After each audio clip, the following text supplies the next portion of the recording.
अगर उनको शास्त्र का विज्ञान ही नहीं है तो हिंदुत्व की रक्षा क्या करेंगे।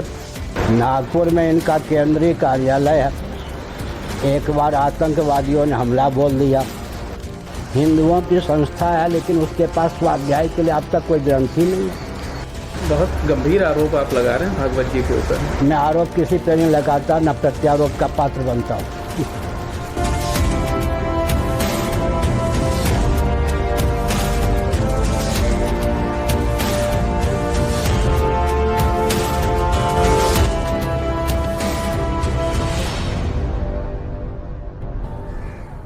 हमको हंसी मजाक आप न समझो।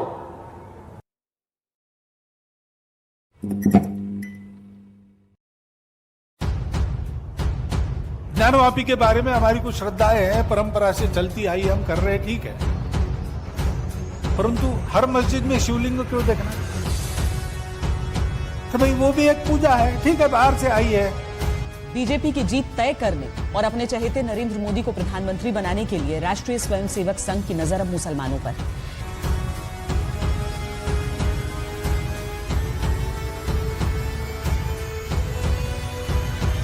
इसी कवायद में संघ ने मुस्लिम एजेंडे की जिम्मेदारी अपने उप संगठन मुस्लिम राष्ट्रीय मंच को सौंपी है।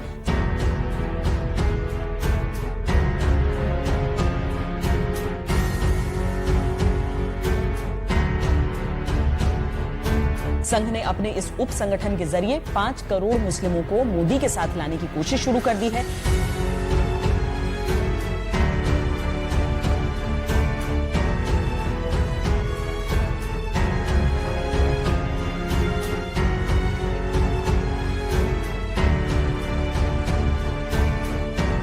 हालांकि कोशिश का नतीजा 16 मई को ही पता चलेगा।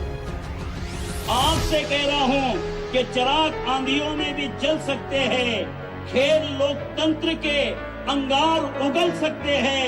ये अगले चुनावों के लिए मुसलमानों के वोट पाने का भी प्रयास नहीं है, क्योंकि हम उस राजनीति में नहीं पड़ते।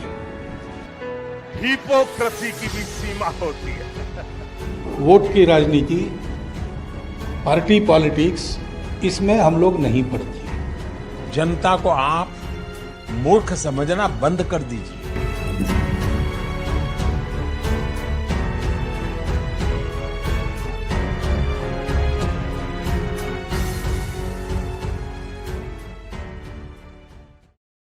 संघ प्रमुख मोहन भागवत जी भी ने भी कहा है कि हर मस्जिद के नीचे शिवलिंग ढूंढा जाना कतई उचित नहीं है। मोहन भागवत जी के शरीर में हिंदुत्व का चिन्ह ढूंढने की आवश्यकता नहीं है। तो आप भागवत जी के बयान से सहमत भागवत जी मेरे लाडले प्यारे हैं, बाल गोपाल की तरह मेरे पास बैठते हैं। लेकिन मैं पूछता हूँ कि शास्त्र का बल तो आरएसएस के पास कुछ है नहीं। आरएसएस बतावे कि उसके पास शास्त्र का बल क्या है, और शास्त्र का बल क्यों नहीं है मालूम है? नागपुर में इनका केंद्रीय कार्यालय है। एक बार आतंकवादियों ने हमला बोल दिया, मारा किसी को नहीं। उसके बाद इनका गुप्त समझौता हो गया अशोक सिंघल जी के जीवन काल में, तुमसे हमको खतरा नहीं, हमसे तुमको खतरा नहीं। अगर अब खतरा है किसी को तो हमसे हिंदुओं को ही खतरा है। वर्णम व्यवस्था इत्यादि जो इनकी प्राचीन परंपरा है, इन्हीं पर रोटी बेटी एक करो, इन्हीं पर प्रहार करता रहूँगा। तुम हम से अभय प्राप्त करो और हम तुमसे अभय प्राप्त करें। ये समझौता अंदर का है। उस समझौते को क्रियान्वित करने पर आरएसएस का स्वरूप क्या बचता है, हमने पूछना चाहता हूँ मोहन भागवत जी से। मेरे पास आते हैं, बैठते हैं। आगे बहुत गंभीर आरोप आप लगा रहे हैं भागवत जी के ऊपर। मैं आरोप किसी पे नहीं लगाता, न प्रत्यारोप का पात्र बनता हूँ। मैं गाली का प्रयोग नहीं करूँगा, गोली का प्रयोग नहीं करूँगा, थप्पड़ का प्रयोग नहीं करूँगा। पूरे भारत का शासन तंत्र रसातल में पहुँचाने का प्रयास करूँगा। अगर अराजक तत्वों की बपूर्ति का नाम ही सरकार है तो उसे मिट्टी में मिलाने का प्रयास करूँगा। मैं शंकराचार्य की गर्दी पर हूँ, चुना हुआ व्यक्ति नहीं हूँ। ऋषियों का रक्त मेरी परंपरा में है।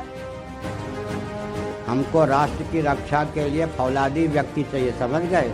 राष्ट्र की वेदना हो और शंकराचार्य के अपने आप को सैनिक मानते हो, सर में दर्द हो, वो हत्या आदि को लेकर पीड़ा हो, तो पुरी के शंकराचार्य से संपर्क करें।